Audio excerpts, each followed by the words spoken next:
بچے کی ذہنی صلاحیتوں کی مختلف کیٹیگریز ہوتی ہیں اور ان میں سے ہر ایک کی نشوونما کا اور ان کی ڈیولپمنٹ کا طریقہ کار بھی علیحدہ ہوتا ہے۔ اگرچہ کہ کوششوں کا فوری رد عمل ظاہر نہیں ہوتا، لیکن کچھ عرصے کی لگاتار محنت کے بعد اس کے ثمرات سامنے آنا شروع ہو جاتے ہیں، اور اس کے لیے خاص طور پر کچھ اقدامات کرنا بہت ضروری ہیں۔ مثلاً اس عمر کے بچوں کو عمل اور رد عمل یعنی کہ ایکشن اور ری ایکشن کے سلسلے سے دلچسپی ہوتی ہے۔ اگر والدین بچے کی توجہ اپنی طرف مبذول کروا کر اس کے سامنے لائٹ کا سوئچ 2 یا 4 مرتبہ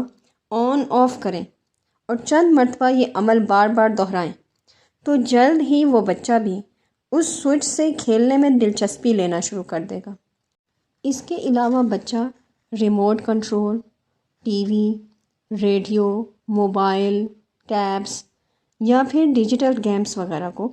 ان کے بھی بٹن دبانے میں اسے خاصی دلچسپی پیدا ہو جاتی ہے۔ لیکن کیونکہ ایسی چیزوں سے بچوں کو محفوظ رکھنا ضروری ہوتا ہے، لہٰذا اس کے لیے بہتر یہ ہے کہ اس کے لیے مارکیٹ سے ایسے کھلونے، ایسے ٹوائز پرچیز کیے جائیں جو ایکشن اور ری ایکشن کے اصول پر تیار کیے گئے ہوں۔ مثلاً ایسے کھلونے ہوں جن کے بٹن پریس کرنے سے وہ یا تو بولنے لگے یا چلنے لگے یا کوئی نہ کوئی ایکشن ان سے ظاہر ہوتا ہو۔ دوسرا یہ ہوتا ہے کہ اکثر اوقات اس عمر کے بچے کسی بھی قابل توجہ چیز کو پکڑنے کی کوشش کرتے ہیں،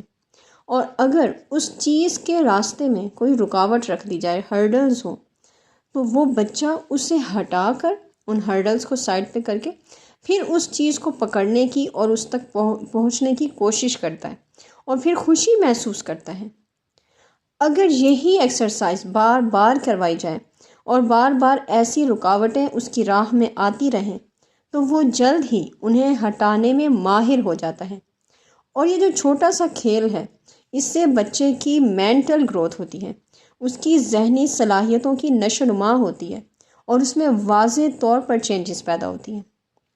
بچے کی بہترین مینٹل گروتھ کے لیے، اس کی ڈیولپمنٹ کے لیے ایک اور کام بہت ضروری ہے کہ بچے کو حفاظتی تدابیر پر کاربند رہتے ہوئے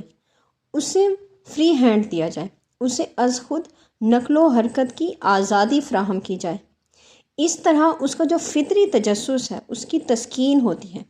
اور اس کے ساتھ ساتھ اس کی دلچسپی بھی بڑھتی رہے گی۔ اب بچے کے لیے نقل و حرکت کا بہترین ذریعہ واکر اور کرالنگ ہے،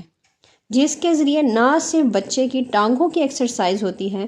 اور اس کے مسلز اسٹرانگ ہوتے ہیں، اور اس طرح سے بچے کو کھڑے ہونے اور چلنے میں بھی بہت آسانی ہو جاتی ہے۔